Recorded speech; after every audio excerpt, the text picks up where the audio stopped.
Episode 38 Consistency and PDCA in Skill Development.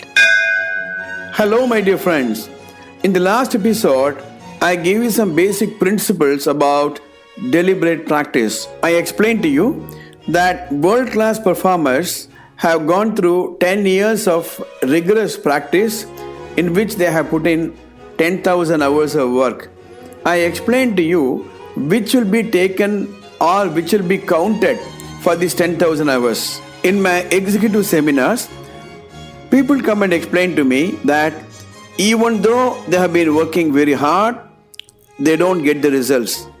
Or there are some people who come and tell me that they have no time to do this, they have no time to do that. First of all, we should remove from our dictionary the phrase no time.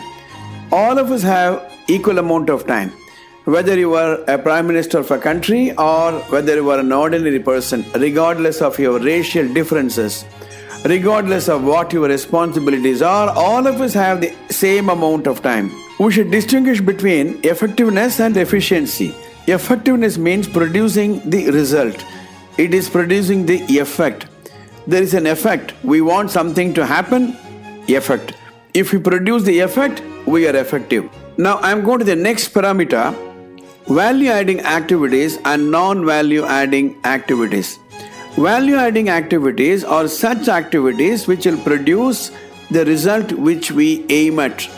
Non-value adding activities are not useful for producing the result, they only occupy our time. Now let us put these things together. 1. There is no such thing as no time. 2. There is a difference between effectiveness and efficiency.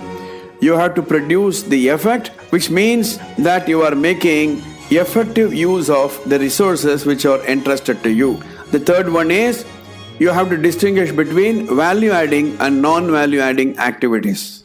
With this perspective in mind, if you go and listen to my discussion on deliberate practice, you will understand what is not counted as practice. Supposing you are a cricket bowler, simply bowling at the net 20 times, 30 times, 100 times or spending hours together is not deliberate practice. These hours will not be taken into account or arrive at this 10,000 hours of practice. But if you have a coach who observes you at the net and maybe he takes a video camera about your bowling action and replays the whole thing and gives you where to improve your action, those number of hours will be counted for this deliberate practice. All the other hours are non-value adding activities. The way I explained to you just now, if you practice bowling, they are value adding activities. This means you are not only working hard, but you are also working smart. You are not only efficient, but you are also effective.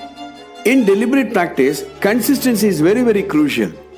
Dr. Erickson notes that elite performance in any field are very consistent. They practice on an average roughly the same amount of time every day, including weekends. Whether it is rain or shine, they practice. You may come across child prodigies who at a very early age perform on stage amazingly well. But if you really look at the lifestyle of such prodigies, their parents are highly involved. They ensure that their children practice systematically and rigorously. Tiger Woods is an excellent example. His father introduced him to golf at a very early age, as early as 18 months, and he encouraged him to practice intensively.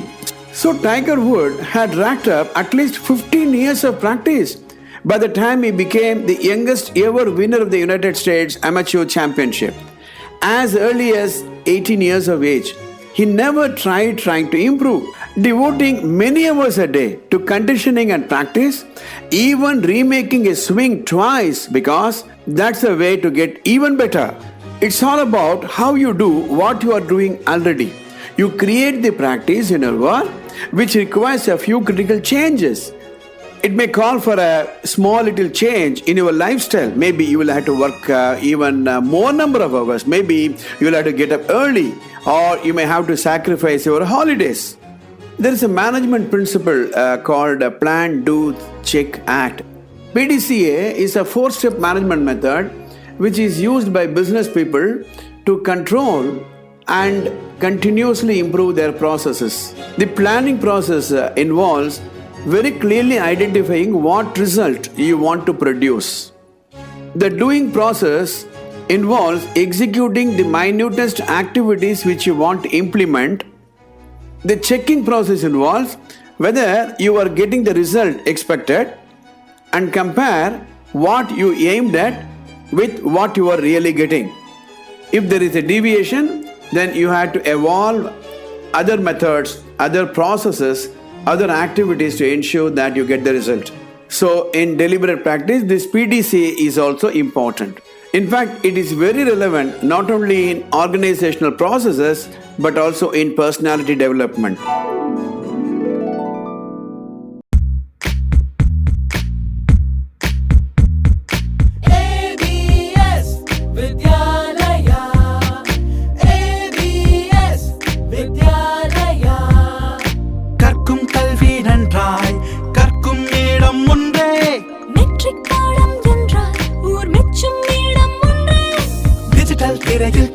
முறையில் தெளிவாய் கற்க நீ வா கல்வியோடு கலைகள் அனைத்தும் எழிலாய் கற்க நீ வா ABS விண்ணை கோட தன்னை தரும் ABS வெற்றி தரும் மார்க்கம் ABS சுற்றும் உலகின் உச்சம் காட்டும் ABS வித்யாலயா.